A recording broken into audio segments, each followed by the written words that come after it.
ഇനി അവിടുന്ന് നേരെ 2 ആഴ്ച കഴിഞ്ഞ് ഏപ്രിൽ 2 എത്തിയാൽ ഒരു വമ്പൻ സിനിമ റിലീസ് ചെയ്യുന്നുണ്ട്. ആ സിനിമ റിലീസ് കാത്തിരിക്കുന്നത് മലയാളി പ്രേക്ഷകർ മാത്രമല്ല. എൻ്റയർ ഇന്ത്യൻ ഫിലിം ഇൻഡസ്ട്രി കൂടിയാണ്. സിനിമയുടെ പേര് പറഞ്ഞാൽ എല്ലാവർക്കും മനസ്സിലാവും. 'ദൃശ്യം 3'. ഒരുപക്ഷേ ഈ വർഷം എല്ലാവരും ഏറ്റവും കൂടുതൽ കാത്തിരിക്കുന്ന സിനിമയിൽ ഒന്നാണ് 'ദൃശ്യം 3'. അതുകൊണ്ട് തന്നെ മറ്റാരും 'ദൃശ്യം 3'ക്ക് ക്ലാഷ് വെച്ചിട്ടില്ല. പക്ഷേ ഒറ്റ ടീം ഏപ്രിൽ 3-ന് 'ദൃശ്യത്തിന്' ക്ലാഷ് വെച്ചു.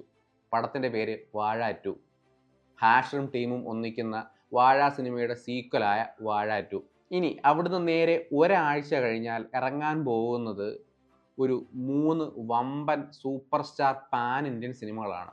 ആദ്യത്തേത് ഏപ്രിൽ 9-ന് 'പള്ളിച്ചട്ടമ്പി'. ടൊവിനോ നായകനാകുന്ന കയാതു ലോഹർ നായികയായി എത്തുന്ന ഈ ഡിജോ ജോസ് ആന്റണി ചിത്രം ഒരു വമ്പൻ പാൻ ഇന്ത്യ പടമായിട്ടാണ് ഒരുങ്ങുന്നത്. അത് കഴിഞ്ഞാൽ ഏപ്രിൽ 10-ന് തമിഴ് പുതുവത്സര ദിനത്തോടനുബന്ധിച്ച് വരുന്ന 2 സിനിമകൾ. ഒന്ന് സൂര്യയുടെ 'കറുപ്പ്', രണ്ടാമത്തേത് 'കര' എന്ന സിനിമയാണ്. ഒരു 2 ആഴ്ച കഴിഞ്ഞ് ഏപ്രിൽ 23-ലേക്ക് എത്തിയാൽ മലയാള സിനിമയിലെ ഏറ്റവും വലിയ സിനിമ റിലീസാകുകയാണ്. മലയാള സിനിമയിലെ തന്നെ ഏറ്റവും ചെലവേറിയ സിനിമയായ 'പാട്രിയറ്റിൽ' മമ്മൂട്ടി, മോഹൻലാൽ, കുഞ്ചാക്കോ ബോബൻ, ഫഹദ് ഫാസിൽ, നയൻതാര എന്നിവരടങ്ങുള്ള വമ്പൻ താരനിരയാണ് ഒതുങ്ങുന്നത്.